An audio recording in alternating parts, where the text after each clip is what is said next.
Hello everyone, માધેવર to all તમારું સ્વાગત છે મારી ચેનલ ગુજરાતી ઝાયકા હબમાં.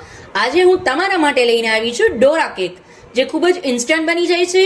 કેક જેવો ટેસ્ટ અને બાળકો માટે ખૂબ જ ડિલિશિયસ એવું ફટાફટ બની જાય છે. તો ચાલો ફટાફટ જોઈ લઈએ. એ પહેલા તમને મારી જો ચેનલ હજી સુધી સબસ્ક્રાઇબ ન કરી હોય તો પહેલા સબસ્ક્રાઇબ કરજો અને બેલ આઇકન પર ક્લિક કરજો, એટલે મારા અવનવા વિડીયોની નોટિફિકેશન સૌથી પહેલા તમારા સુધી પહોંચે.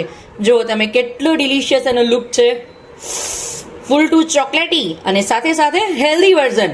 તો બહારની અનહેલ્ધી કેક લઈને ખાવી એના કરતાં આ ઇન્સ્ટન્ટ બની જતી without oven, without egg, without મેદા ડોરા કેક. તો ફટાફટ જોઈ લઈએ કઈ રીતે બને છે ડોરા કેક.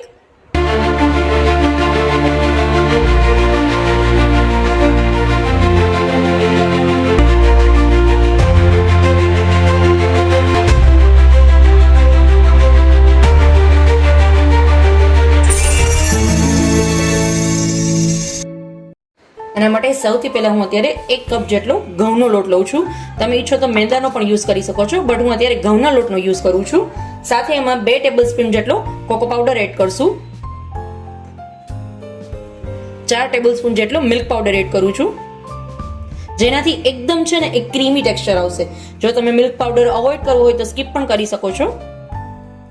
અને એની અંદર જ્યારે હું 1 કપ જેટલો ઘઉંનો લોટ લઉં છું તો સામે અડધો કપ જેટલો હું દળેલી સાકરનો યુઝ કરું છું. સાકરને એકદમ સરસ ફાઇન પાવડર કરીને લઉં છું. તમે એની બદલે દળેલી ખાંડ પણ યુઝ કરી શકો છો, બટ બાળકો માટે બનાવીએ છીએ તો ખાંડની બદલે સાકર વધુ સારું, એટલા માટે હું સાકરનો આ રીતે ફાઇન પાવડર બનાવીને લઉં છું. અડધી ચમચી જેટલો બેકિંગ સોડા એડ કરશું. જે ખાવાનો રેગ્યુલર આપણો સોડા આવે છે એ અડધી ચમચી જેટલો બેકિંગ સોડા એડ કરેલો છે. એન્ડ આમાં હવે જરૂર પ્રમાણે થોડા પ્રમાણમાં દૂધ એડ કરી અને એકદમ સરસ આપણે એનું બેટર બનાવી લેશું. બટ એક સાથે દૂધ એડ ન કરી દેતા કે તમારું મિક્સર જે છે એ ઢીલું થઈ ન જાય એનું ધ્યાન રાખજો. એટલા માટે થોડા પ્રમાણમાં આ રીતે આપણે એડ કરતા જશું ને મિક્સ કરી લેશું.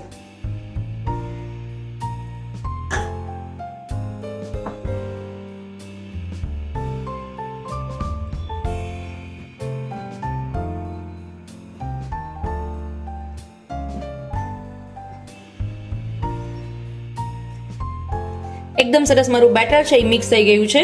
આની કન્સિસ્ટન્સી જુઓ તમે, આ રીતની હોવી જોઈએ, નહીં એકદમ લિક્વિડ નહીં એકદમ થીક, કે તમે એને જ્યારે પણ પેનમાં એડ કરો ત્યારે તરત જ એ એકદમ સરસ એના રીતે શેપ એની રીતે જ લઈ લેશે. એ રીતની કન્સિસ્ટન્સી હોવી જોઈએ છે. હવે આને આપણે ઢાંકી અને 5 મિનિટ ખાલી રેસ્ટ આપશું. હવે જ્યાં સુધી આને આપણે 5 મિનિટ રેસ્ટ આપીએ ત્યાં સુધીમાં આપણે આપણું ચોકલેટ ગેનાશ બનાવી લઈએ. જેના માટે મેં ઓલરેડી ચોકલેટને આ રીતે પીગાડીને લીધેલી છે. જે ડાર્ક ચોકલેટ આવે છે એ ચોકલેટને મેં આ રીતે મેલ્ટ કરીને લીધેલી છે. એની અંદર હું ગરમ દૂધ, ઠંડુ નહીં, રૂમ ટેમ્પરેચરનું પણ નહીં, ગરમ દૂધ ખાલી 2 થી 3 ચમચી એડ કરું છું. ઠંડુ નહીં, ખાસ ધ્યાન રાખજો, ગરમ દૂધ એડ કરવાનું છે આપણે. અને એકદમ સરસ મિક્સ કરી લેશું.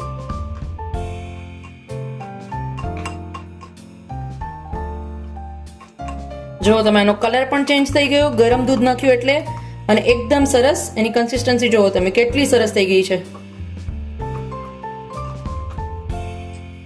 જો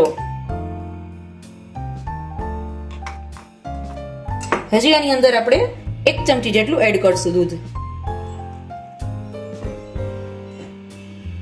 અને મિક્સ કરી લેશું.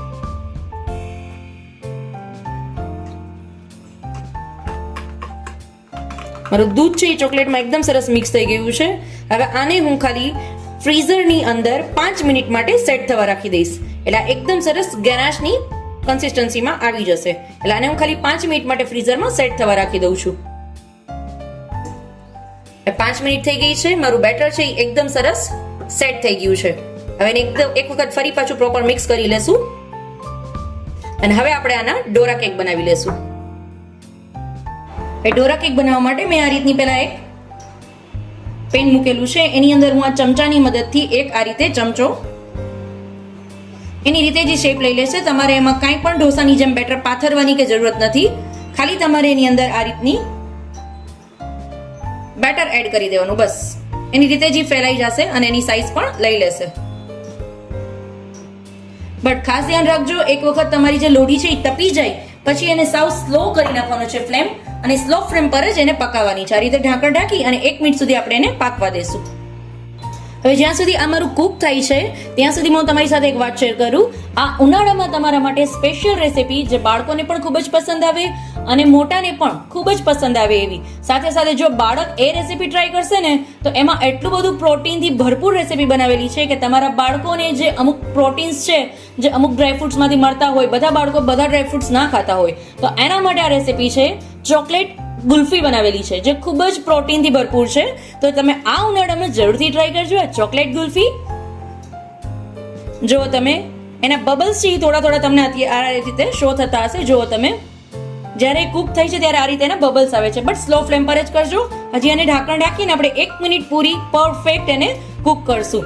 હા, જો ઘણી વખત કોઈ મેંદાનો તમે યુઝ કરો છો તો કોઈ મેંદો આગળ પાછળ ટૂંકમાં ફ્રીક્વન્સી પ્રમાણે તો એની અંદર 1 મિનિટની બદલે 1.5 મિનિટ પણ કુક થવામાં લાગી શકે છે. એટલે તમારે પહેલા ચેક કરી લેવાનું કે એકદમ સરસ ઉપર બબલ્સ દેખાય છે અને ઉપર છે એ લિક્વિડનો ભાગ ન રહેવો જોઈએ, મતલબ કે તમારું જે નીચેથી પ્લેન સરફેસ છે એ એકદમ સરસ કુક થઈ ગયું છે.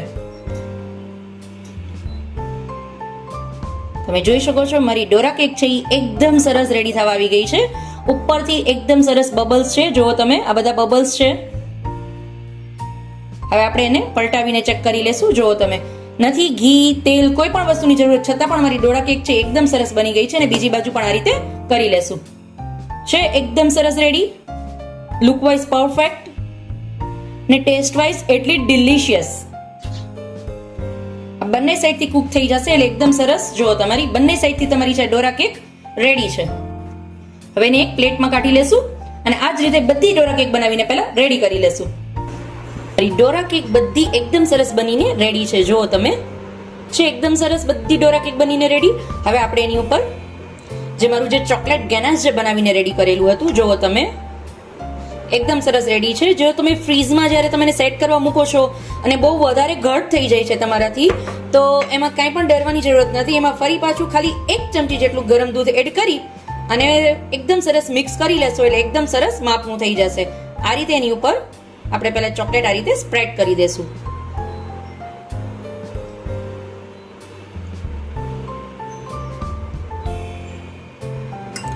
સેમ એ જ રીતે બીજામાં પણ આપણે ચોકલેટ સ્પ્રેડ કરી લેશું.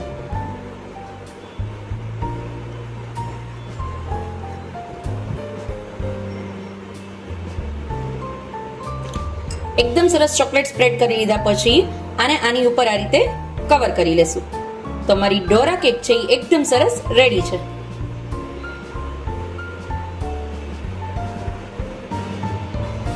સેમ આ જ રીતે બધી ડોરા કેક બનાવીને રેડી કરી લેશું. ફરી મળીશું આવી જ રીતે એક અવનવી રેસીપી સાથે.